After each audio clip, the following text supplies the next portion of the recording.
Hi friends, welcome to my channel. So AP ఎంసెట్లో BSc నర్సింగ్కి సంబంధించి counselling process ఎలా జరుగుతుంది అంటే, కౌన్సిలింగ్ స్టార్టింగ్ నుంచి ఎండింగ్ వరకు మొత్తం ప్రాసెస్ ఎలా ఉంటుందంటే, సో అప్లికేషన్ ఫిల్ చేసిన దగ్గర నుంచి ఆప్షన్స్ ఎలా ఇవ్వాలి, సర్టిఫికేట్స్ ఏవి సబ్మిట్ చేయాలి, సో వీటి గురించి డీటెయిల్గా తెలుసుకుందాం.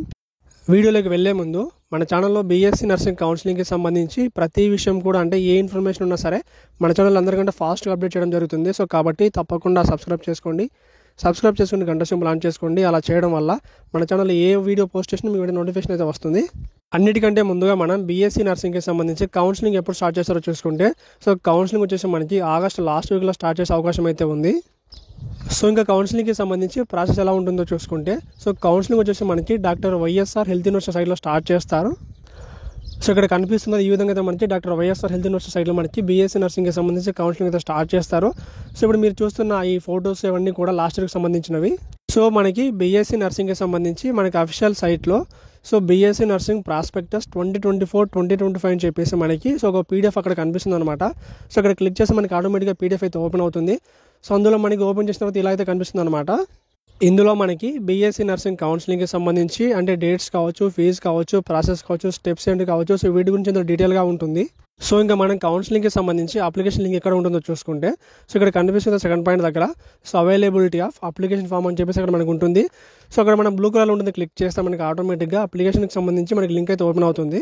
తర్వాత మనకి ఇలా కనిపిస్తుంది ఇందులో మనకి. సో టోటల్ ఇక్కడ మనకి 6 స్టెప్స్ ఉంటాయన్నమాట. ఈ 6 స్టెప్స్లో మీరు సో ఇక్కడ ఫస్ట్ స్టెప్ ఉంది అందులో సో రిజిస్ట్రేషన్ ప్రాసెస్ అని చెప్పేసి ఉంది కదా, అక్కడ క్లిక్ చేసి మీరైతే సో రిజిస్టర్ అవ్వాల్సి ఉంటుంది. రిజిస్ట్రేషన్లో మీరు ఏమేమి ఫిల్ చేయాలో చూసుకుంటే, సో మీ AP EAMCET hall ticket number, మీ నేమ్, మీ పర్సంటేజ్, మీ కంబైన్డ్ వెయిటేజ్, సో దీని తర్వాత సో మీకు సంబంధించి మీ డేట్ ఆఫ్ బర్త్, మీ ఈమెయిల్, మీ మొబైల్ నెంబర్, మీ పాస్వర్డ్ అన్ని క్రియేట్ చేసి మీరు రిజిస్టర్ అవ్వాల్సి ఉంటుంది అనమాట.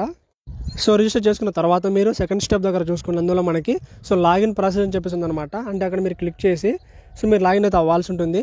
సో లాగిన్ అయిన తర్వాత సో థర్డ్ స్టెప్లో సో మీరైతే పేమెంట్ చేయాల్సి ఉంటుంది. సో పేమెంట్ వచ్చేసి మీరు మ్యాక్సిమం సో మీరు మీ మొబైల్లో సో కార్డుతో చేయండి. సో కార్డు కాకుండా మీరు క్యూఆర్ స్కానర్తో అయితే మీరు పేమెంట్ చేయొద్దు.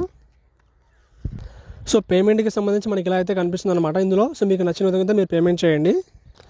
పేమెంట్ ప్రాసెస్ అయిపోయిన తర్వాత మీరు ఖచ్చితంగా మర్చిపోకుండా సో మీ పేమెంట్కి సంబంధించి రిసిప్ట్ ఉంటుంది కదా, సో ఆన్లైన్లో వచ్చి ఉంటుంది. సో అదైతే మీరు ఖచ్చితంగా డౌన్లోడ్ చేసుకోండి.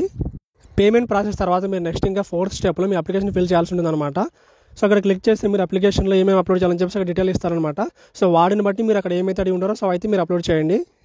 సో మీరు అన్ని కూడా అప్లోడ్ చేసిన తర్వాత మీ అప్లికేషన్ సబ్మిట్ చేయాల్సి ఉంటుంది. సో సబ్మిట్ చేసిన తర్వాత మీ అప్లికేషన్ అనేది ఎంతవరకు వచ్చిందంటే ప్రాసెసింగ్ అనేది సో ఇంతవరకు అయిందని చెప్పేసి మీరు ఇక్కడ నెక్స్ట్లో 5th స్టెప్లో మీరు చెక్ చేసుకోవచ్చు. అంటే సో ఇక్కడ డాక్యుమెంట్ ప్రాసెసింగ్ కనిపిస్తుంది, అక్కడైతే మీరు క్లిక్ చేసి సో మీరు మీ డీటెయిల్స్ అంటే మీ లాగిన్ డీటెయిల్స్ ఎంటర్ చేసి మీ అప్లికేషన్ వెరిఫై అయిందో చెక్ చేసుకోవచ్చు. ఒకవేళ మీ అప్లికేషన్ అనేది వెరిఫై అవ్వకుండా అంటే సో అందులో మిస్టేక్స్ ఉంటే సో మీ మొబైల్కి SMS అయితే వస్తుంది అనమాట. అంటే సో మీ అప్లికేషన్లో కొన్ని మిస్టేక్స్ ఉన్నాయని చెప్పేసి మీకు ఒక SMS అయితే వస్తుంది. సో అప్పుడు మీరు మళ్ళీ సైట్ ఓపెన్ చేసి మళ్ళీ అక్కడ ఏదైతే మిస్టేక్ ఉందో తిరిగి మీరు రీఅప్లోడ్ చేయాల్సి ఉంటుంది అనమాట. ఒకవేళ మీ అప్లికేషన్ వెరిఫై అయిపోతే సో మీ మొబైల్కి ఆటోమేటిక్గా ఒక SMS అయితే వస్తుంది. ఎలా వస్తుందంటే సో మీ అప్లికేషన్ అనేది సక్సెస్ఫుల్గా వెరిఫై అని చెప్పేసి SMS అయితే వస్తుంది అనమాట.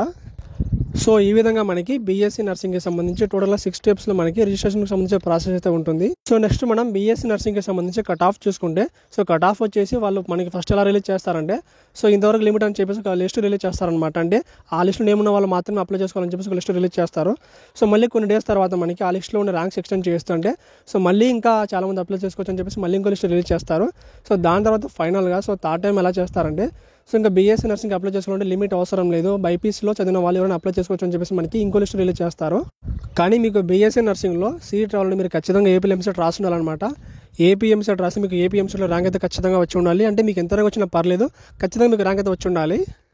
అలా వస్తే మీరు ఖచ్చితంగా ఏపీలో ఎంసెట్లో సో మీరు బీఎస్సీ నర్సింగ్ అప్లై చేసుకోవచ్చు. నెక్స్ట్ ఇంకా మనం కౌన్సిలింగ్కి సంబంధించి కావాల్సిన డాక్యుమెంట్స్ అంటే చూసుకుంటే సో మీ ఏపీ ఎంసెట్ ర్యాంక్ కార్డ్, మీ 10th క్లాస్ మార్క్స్ మెమో, మీ ఇంటర్మీడియట్ మార్క్స్ మెమో, మీ study certificates from 6th class to intermediate TC. So దాని తర్వాత చూసుకుంటే సో మీ లేటెస్ట్ క్యాస్ట్ సర్టిఫికేట్, మీ income certificate, residence certificate, employment certificate of parent for non local status, మీ ఆధార్ లేదా PAN card లేదంటే voter ID, minority certificates for BCC వాళ్ళకి సంబంధించి, ఒకవేళ మీ ఫిజికల్ హ్యాండిక్యాప్ అయితే దానికి సంబంధించి ఆ సర్టిఫికేట్ ఉండాలి. సో కౌన్సిలింగ్కి సంబంధించి డాక్యుమెంట్స్ అన్నీ కూడా ఖచ్చితంగా మీతో పాటు ఉండాలన్నమాట. సో ఇందులో ఏది మిస్ అయినా సరే మీకు చాలా ఇబ్బంది అవుతుంది కాబట్టి డాక్యుమెంట్స్ కూడా రెడీగా పెట్టుకోండి. సో ఈ విధంగా మనకి ఏపీ ఎంసెట్లో బీఎస్సీ నర్సింగ్కి సంబంధించి కౌన్సిలింగ్ ప్రాసెస్ అయితే ఉంటుంది. సో ఇది ఫ్రెండ్స్ ఏపీ ఎంసెట్లో బీఎస్సీ నర్సింగ్ కౌన్సిలింగ్కి సంబంధించి కౌన్సిలింగ్ ప్రాసెస్కి సంబంధించి అప్డేట్ అనమాట. సో ఒకవేళ కౌన్సిలింగ్కి సంబంధించి ఏ చిన్న ఇన్ఫర్మేషన్ వస్తే మీకు వెంటనే అప్డేట్ అయితే చేస్తాను. ఇంకా మీకు వీడియో నచ్చితే లైక్ చేసి, షేర్ చేసి, సబ్స్క్రైబ్ చేయండి. Thank you.